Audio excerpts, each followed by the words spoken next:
Paz do Senhor, meus irmãos, esse é o seu programa Novo Alvorecer, um programa da Igreja Evangélica Assembleia de Deus, da Rua Princesa Isabel, número 52. E hoje nós estamos com a oportunidade de, mais uma vez, falarmos da Palavra de Deus através dos comentários da nossa lição da EBD, Escola Bíblica Dominical. Hoje vamos falar de uma lição importantíssima, é a quinta lição do segundo trimestre de 2020 e traz como título Libertos do pecado para uma nova vida em Cristo. Nós queremos agradecer a você pela companhia de sempre, pelo carinho de sempre e louvamos a Deus pela sua vida. Nós vamos para um breve intervalo e voltamos já já.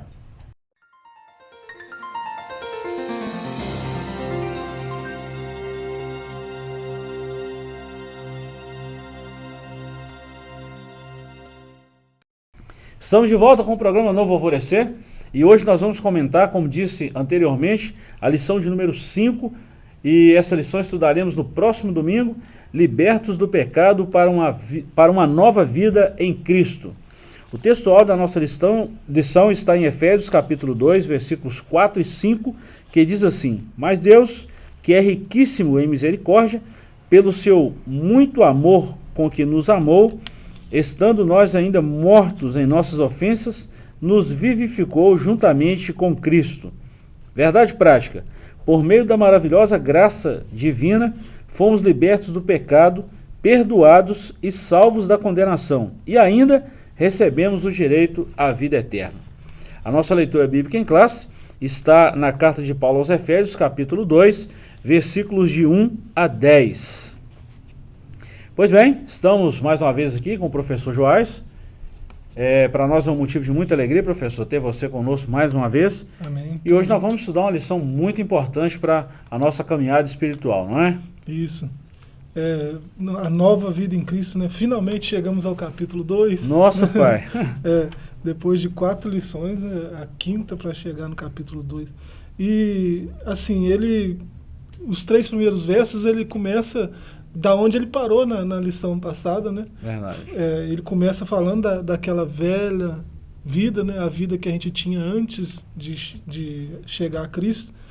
E depois ele mostra o que Cristo fez, né? E ele apresenta essa nova vida em Cristo, como que é, né? E é o que nós vamos estudar hoje, né? Essa nova natureza, essa nova vida, né? Em Cristo. Interessante, professor, que durante esse trimestre, as 4 lições que nós estudamos até agora, só dando uma refrescada na memória aí, né? Carta aos Efésios, saudação aos destinatários, a sublimidade das bênçãos espirituais em Cristo, eleição e predestinação, a iluminação espiritual do crente, que foi a última lição de domingo, e libertos do pecado para uma nova vida em Cristo. Então, Paulo ele mostrou que o plano da salvação foi estabelecido por Deus antes da fundação do mundo, mostrou a criação desse homem e a queda, depois mostrou o plano de Deus revelado em Cristo e mostrou Cristo alcançando esse homem, que é a lição que nós vamos estudar hoje, é essa nova vida em Cristo. Maravilha, né? Bom demais. Vamos lá, introdução. A presente seção da Epístola aos Efésios apresenta relevantes aspectos doutrinários da salvação. Nela, o apóstolo descreve a libertação dos pecados como um favor imerecido dado por Deus aos salvos, a fim de que eles desfrutassem de uma nova vida em Cristo. Olha bem, finalmente nós chegamos ao capítulo 2, eu venho falando ontem mesmo nós comentamos isso, né, nos bastidores aqui no comentário da lição, e a gente falou isso, puxa vida, 4 lições e ainda nós estamos no capítulo 1 de Efésios. Agora finalmente chegamos ao capítulo 2. É para ver a riqueza disso que nós estamos estudando, né? É muito rico o conteúdo da carta, né? 6 capítulos, mas são 6, cada um deles é riquíssimo, né? Você pega um verso, você pode se debruçar por ele por semanas, né? Diante daquele verso, né? Verdade. Para entender melhor. 2 coisas que nós vamos destacar, professor, nesse capítulo 1 aqui é o seguinte: a antiga natureza morta em ofensas e pecados. Aí nós vamos dividir em 3 subtópicos. Primeiro, a nossa condição anterior. Segundo, nossas ofensas e pecados. E terceiro, né, que na verdade é o 2.1, 2.2 e o ponto 3, né, que nós concluímos aí, andávamos fazendo a vontade da carne e dos pensamentos. Pois bem, vamos lá. Dentro dessa epístola paulina, né, ele vai falar sobre a regeneração, a situação que nós estávamos e onde Cristo nos encontrou, né? Vamos falar assim, numa condição terrível. E o primeiro versículo da leitura bíblica em classe relata isso. E nos vivificou, estando vós mortos em ofensas e pecados. Aí olha o 2, que coisa bacana. Aliás, o 3, né? 2 e o 3. Em que, no outro tempo, andaste segundo o curso desse mundo, segundo o príncipe das potestades do ar, do espírito que agora opera nos filhos da desobediência, entre os quais todos nós também antes andávamos nos desejos da nossa carne, fazendo a vontade da carne e dos pensamentos, e éramos por natureza filhos da ira, como os outros também. Então aqui mostra a nossa condição como era, né? Mortos nas ofensas, filhos da ira, filhos da desobediência, né? Não são adjetivos muito bons, né? Essa era a nossa condição antes de Cristo fazer o que fez por nós, né? Antes da gente responder a essa graça salvadora que se manifestou, né? Era assim que a gente era, né? A nossa antiga vida era nesse nível aí, né? De decadência, né? Não era uma coisa muito boa não, né? Nosso Deus. Essa condição anterior, né? Você vê, vos vivificou estando vós mortos em ofensas e pecados. Essa palavra aí para ofensa, né? O comentário traz o subsídio linguístico aí, paraptoma. Uhum. É um termo usado para dizer aquele soldado que está no meio da guerra, no meio da luta, aquele soldado que cai do seu lado. Você está ali na luta com um batalhão e tem um amigo do seu lado lutando a mesma luta que você e ele cai, né? Uhum. Esse termo que era usado, né, para alguém que cai do seu lado, né, lutando a mesma luta, né? Também é um termo usado para quem está caminhando com você e de repente pisa em falso e cai, né? Uhum. É o mesmo termo, paraptoma, é alguém que caiu do seu lado, né? As ofensas, né, que ele disse que nós estávamos mortos nas nossas ofensas e pecados, era isso, né? Nós éramos aquele que caiu, né, Uhum. do lado de quem estava lutando, né? Então por isso que ele usa o termo mortos, né, nos nossas ofensas e pecados. E é muito bom destacar isso, né? Dentro desse capítulo 1 aqui, ainda na nossa condição anterior, nós vamos ver um termo muito bacana aqui, que do grego, amártia, né? Daí vem o termo amartiologia, que é a doutrina do pecado. Isso. É uma doutrina que a gente precisa conhecer, mas não praticar. Não devemos praticar de forma alguma, né? Mas é bom conhecer essa doutrina do pecado, no contexto da condição miserável que o homem estava e a sobreexcelente graça e o poder de Deus que nos alcançou. Então a gente vê aqui essa forma que o homem estava, em pecado. E o interessante é que a Bíblia nos diz que Deus nos amou estando nós ainda em pecado. Isso é muito esplêndido da parte de Deus em nós seres humanos, por nós seres humanos, né? Nossas ofensas e pecados, né? Amartia aí. Verdade. Esse termo é usado para aquele que não faz parte, né? Aquele que não tem parte em alguma coisa. E para aquele arqueiro, né? Aquele arqueiro que Exato. Ao lançar a flecha não acerta no alvo correto, né? Ele acerta perto do alvo, próximo ao alvo ou longe do alvo, mas menos no alvo, né? Então é usado para esse arqueiro que errou o alvo, né? Nós, na condição de pecadores, né, nós estávamos como esse arqueiro, né? Imagina a frustração, né? O objetivo é aquele e não atingiu o objetivo, né? Éramos nós antes da salvação em Cristo. Você trouxe um contexto histórico muito bacana aí, que é essa questão de errar o alvo. Pecado é exatamente errar o alvo. Vamos falar assim, entre os romanos e os gregos, né, os militares, havia uma certa punição para quem errava o alvo, né? Além de pagar a munição, sofria alguns castigos, né? E nessa condição de errar o alvo na pessoa de Cristo, também tem uma consequência. Porque os soldados, vamos dizer, o arqueiro romano que cometesse esse erro, né, esse equívoco, era uma ofensa ao batalhão, né? Errar o alvo é uma ofensa, é ofensivo, né? Então ele sofria as devidas punições aí, né? E nós, a parte que cabia a nós era a morte, né? O salário do pecado é a morte, né?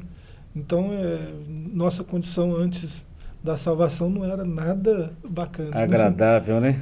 Mas graças a Deus que antes mesmo do homem ser formado, já havia um plano de resgate, um plano de salvação antes da fundação do mundo, e esse plano veio estar, ou veio, vamos falar assim, se completar, né, na sua total evidência em Cristo, e nos alcançou. Graças a Deus por isso.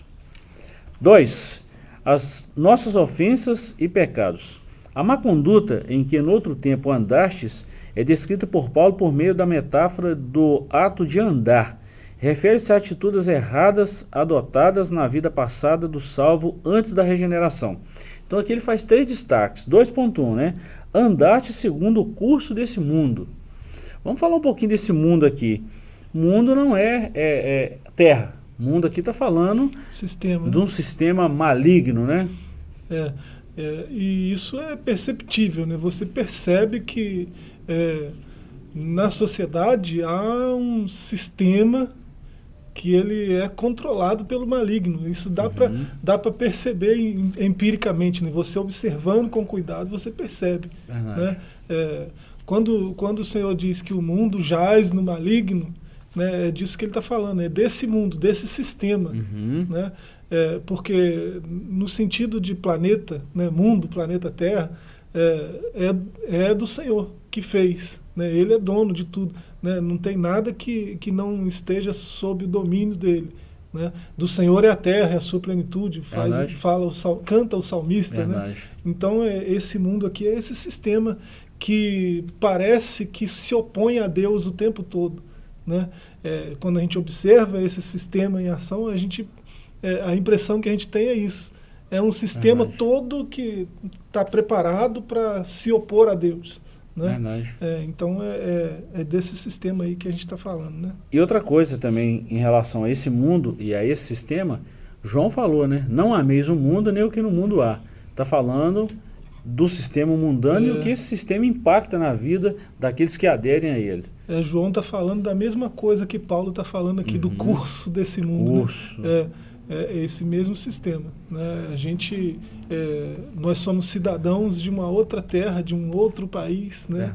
Nossa cidadania é celeste. Isso não exclui a nossa cidadania terrena, né? Mas a gente não deve se apegar tanto ao sistema, né, terreno.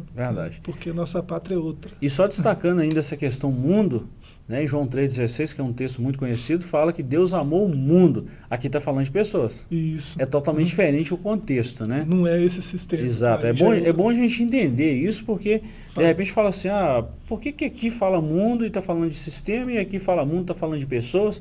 Então é bom aos nossos ouvintes aí entenderem bem essa questão que a Bíblia vem falando. A gente sempre ensina que um texto fora do contexto vira um pretexto, e aí vira uma heresia. É sempre bom olhar o contexto, né? Quando eu falo de manga, pode significar um monte de coisa. Você só vai saber de que manga eu estou falando, se é a da camisa, se é a fruta. Você só vai saber de que manga eu estou falando se você souber o contexto. Exatamente. Né? Então, o mesmo princípio vale para o texto aí, né? Bacana. 2.2. Primeiro nós falamos aqui, andando segundo o curso do mundo. Então, a advertência era exatamente essa. Uma segunda advertência, andaste segundo o príncipe da potestade do ar. Aqui está falando do próprio Satanás, né? Isso, o príncipe das potestades. Esse sistema, né, ele se opõe a Deus por um motivo, ele está nas mãos desse principado, né? Ele é regido pelo príncipe das potestades do ar. Então é por isso que ele se opõe a Deus. Né?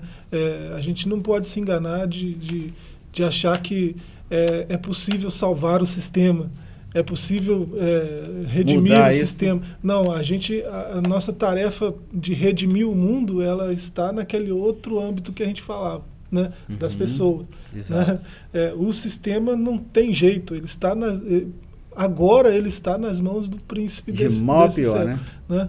Vai chegar a hora que o próprio Senhor vai reinar sobre todas as coisas, mas esse momento é escatológico, ainda está chegando, está pertinho. Né? Verdade. E por fim, dentro desse capítulo 1 aqui, andávamos fazendo a vontade da carne e dos pensamentos. Vamos falar um pouquinho dessa carne e pensamento? Porque tem gente que pensa assim, mas que carne é essa? Que pensamento é esse? Isso é muito bacana, olhando para esses 3 âmbitos que ele fala aí de andar, né? O curso do mundo, o príncipe das potestades do ar e fazendo a vontade da carne e dos pensamentos. Né? Quando Paulo usa esse termo para andar, ele não usa um termo qualquer. Né? A palavra lá é peripateu. Né? É uma palavra que quem gosta de filosofia conhece muito bem. Né? Aristóteles usava o método peripatético. É o que? Você tem uma patologia, um problema, né? E assim, você não ataca esse problema para resolver ele. Você anda em volta. Por isso é peripateu, é andar em volta. Né? Você anda em volta, você circula o problema, anda em volta do problema, que aí você está analisando ele, está olhando ele de várias perspectivas. Né? Isso tudo, você não está parado diante do problema. Né?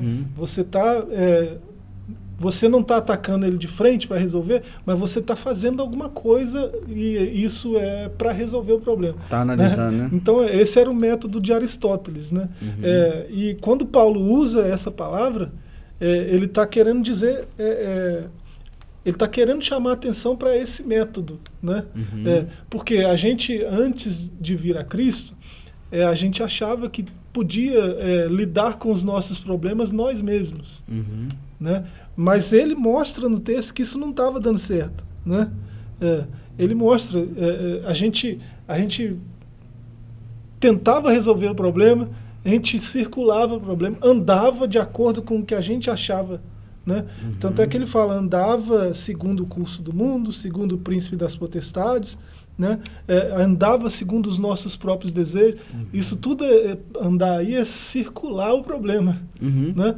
E nada disso nada disso era efetivo para resolver o problema. Aí Verdade. Cristo veio, resolveu o problema. E é interessante isso, porque a gente vê que tudo está no controle dele, né? Tudo está no controle dele. E se falando da carne, ele não está falando de um simples amontoado de carne, de pele e osso, né? Não, está falando de desejos, de emoções. Isso. E de todas as coisas que nos levavam, né? Contra ou se opunham ao que se chama Deus. Isso é muito bom a gente lembrar.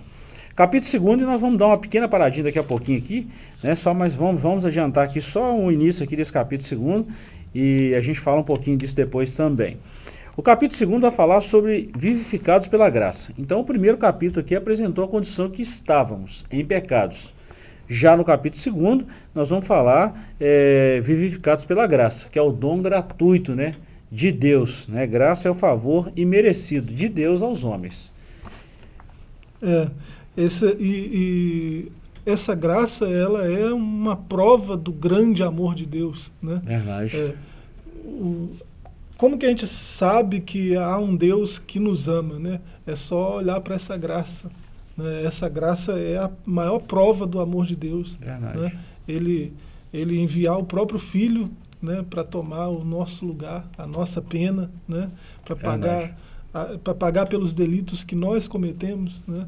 Então é a maior prova do amor de Deus. Verdade. E nós falamos aqui que nós somos alcançados pela misericórdia, pelo amor divino. Isso não vem de nós, isso vem de Deus. É de graça, né? De graça, de graça. Pois bem, nós vamos dar uma pequena paradinha aqui, um pequeno intervalo e voltamos já já com o segundo bloco do nosso programa. E nós estamos falando hoje de uma lição importantíssima, que é a nova vida em Cristo Jesus. Não saia daí, voltamos já já.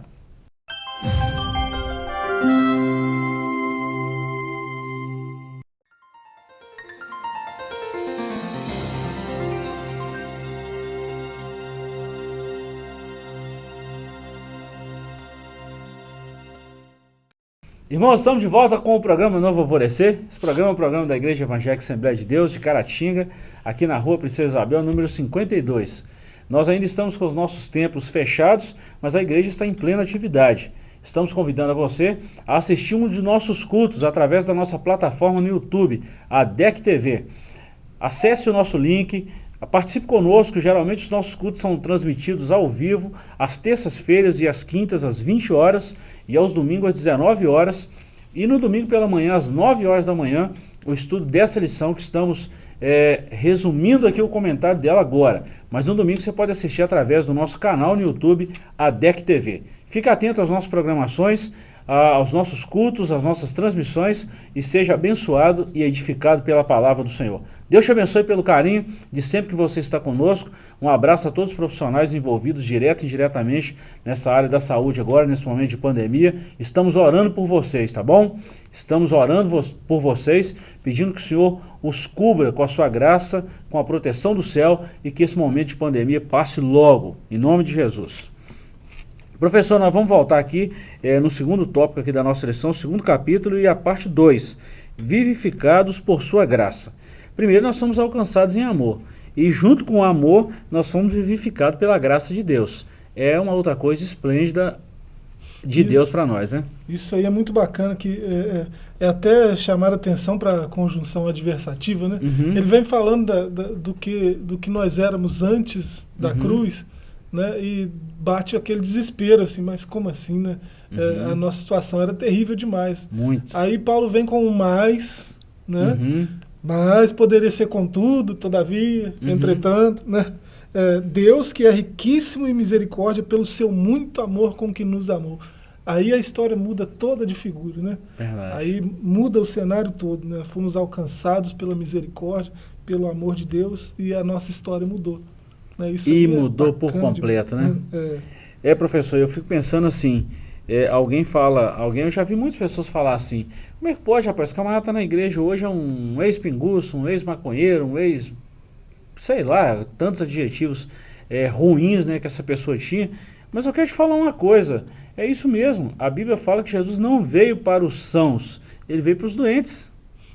Por isso é o muito amor com que nos amou, né? É um amor, Paulo ali não está falando de tamanho, embora o amor de Deus seja grande também, como Deus é, né? Mas ele está falando mais de intensidade do que de tamanho, né? Muito amor, né? Então não tem atrocidade grande demais que não esteja capacitado para ser coberta por esse amor que é muito, né, que é intenso. Verdade. E de uma forma incondicional, né? Deus não esperava nada em troca, né? Claro. Deus amou. Gratuitamente. Verdade, verdade. É claro que em troca, nós, seres humanos, né? Deus nos amou, nós entregamos a Ele a nossa vida. Isso nós estamos, não é troca, nós estamos correspondendo com o amor de Deus. Isso não é uma barganha. É um absurdo receber um amor tão grande e não pelo menos não se achar impelido a responder de alguma maneira. Verdade. Eu sei que eu não sou capaz de responder esse amor tão grande. Verdade. Mas é impossível não pensar nisso, não pensar em responder. O que eu faço para responder a esse amor tão grande? Verdade. Tem que ter alguma coisa que eu possa fazer, né? Isso não é legalismo, isso não é salvação pelas obras, não se trata de nada disso, né? Verdade. Que alguns acusam disso, né? Mas todo mundo sempre que você é muito amado, né? A atitude natural de quem é muito amado é devolver o amor, né? Verdade. É retribuir, né? O contrário disso é ingratidão ou coisa pior, né? Se é que tem algo pior do que ingratidão. Verdade, verdade. E não é nem por uma questão de simples falácia, é mais por um comportamento, por uma atitude, né? É uma atitude. É natural que haja a contrapartida. Exatamente. Exatamente. Até mesmo porque a vida da pessoa é mudada por esse grande amor de Deus. É impossível que alguém que experimente esse amor de Deus não retribua, né, com pelo menos um comportamento, uma atitude diferente em relação a Deus. Nós falamos isso na última lição, né? O nosso relacionamento com Deus, ele é na vertical, mas ele precisa ser também na horizontal com o nosso próximo. Isso A gente vê a resposta, para quem gosta de Bíblia, né, acaba vendo isso na Bíblia também, essa resposta. A gente disse aqui que é natural, mas você vê na Bíblia, Romanos 5:8, né? Deus prova o seu amor para conosco, né, que Cristo morreu por nós, sendo nós ainda pecadores. Tá. Aí você vê textos como Romanos 6:4, 2 Coríntios 5:17, João 10:10. Mas você lê Gálatas, por exemplo, 2:20, né? Eu vivo não mais eu, mas é Cristo que vive em mim. Isso é maravilha. Né? Você vê ali, num contexto desse texto aí, você vê que é uma vida entregue a Cristo. Né? Esse homem morreu para si mesmo, né? E ele entregou a sua vida por completo nas mãos desse Cristo que salvou ele. Então é uma contrapartida. Verdade. Né? É uma resposta no sentido disso que a gente está falando Verdade. aqui. Né? E tudo isso por uma eternidade, né? Porque a nossa vida aqui é muito passageira, mas Pois a eternidade, ela, o próprio nome já fala, né? Pois é, por isso que a responsabilidade do salvo é grande, porque Muito o que ele grande. faz aqui Ecoa, né? tem ecos lá na eternidade. Né? Verdade, verdade. Bom, nós vamos encerrar o comentário dessa lição então, falando sobre esse terceiro tópico aqui, o terceiro capítulo, a salvação não vem das obras. Isso é muito bom a gente destacar também, porque senão a gente tira o mérito de Cristo e joga nas obras humanas. Isso está errado. Ponto 1. A graça como meio da salvação. Nós não vamos ler aqui, mas a graça, o próprio nome já fala, é um favor de Deus e merecido para nós, os seres humanos. Nós não merecíamos, mas Deus nos amou. E então essa salvação não vem daquilo que eu faço. A salvação ela advém de Deus através do que Cristo fez por nós. A graça se manifestou salvadora a todos os homens. Verdade. Né? A salvação de Cristo veio pela graça, né? Essa graça ativa o nosso livre-arbítrio. Verdade. Né? Aí a gente escolhe a cruz. Né? Então, eu não sou salvo porque eu escolhi, eu sou salvo porque ele me ofereceu e eu respondi à oferta. Verdade. Né? Tudo isso capacitado pela graça. Então, eu não tenho mérito nenhum, porque foi a graça que ativou a minha liberdade, né? O meu livre-arbítrio. E a graça, essa mesma graça que ativa o meu livre-arbítrio para a salvação, que essa mesma graça que me salvou, né? Ela me capacita a viver uma vida de acordo com o caminho que eu escolhi. Verdade. E o caminho é estreito, é apertado, né? Mas o final dele é prazeroso. É tudo pela graça, né? Verdade. E o segundo tópico aqui para a gente encerrar, obras como evidência da salvação. E aqui a gente lembra de Tiago, né? Eu não faço boas obras para mim ser salvo. Eu sou salvo e por isso eu faço boas obras. Como saber se uma pessoa é salva, né? Alguém pode ter certeza da salvação? Claro, né? Olha, você vê que uma pessoa egoísta, uma pessoa que só pensava em si mesma, vivia afundada em vícios. Sim. Aí você vê ele sendo alcançado pela graça, você vê que ele muda de vida, não tem mais vício, né? Não vive mais só para si, procura agradar as outras pessoas, ele procura fazer algo para diminuir o sofrimento de outras pessoas. Né? Às vezes até outras pessoas sofreram como ele sofreu. Né?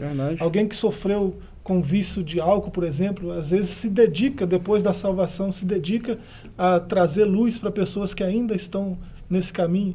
Né? Então você vê, você reconhece o salvo, não é pelo discurso, você reconhece o salvo pela atitude dele. Né? E fala muito alto, pelos né? frutos os conhecereis. Né? Como e fala muito alto, né? Fala muito alto. Na verdade, o testemunho fala muito mais... de uma forma bem melhor, né?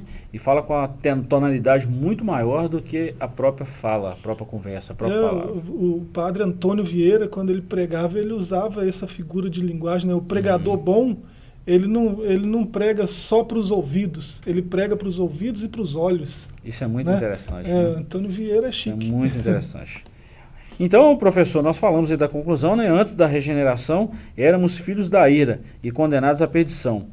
Por ato do amor divino, por meio da sua maravilhosa graça, nos tornamos filhos por adoção.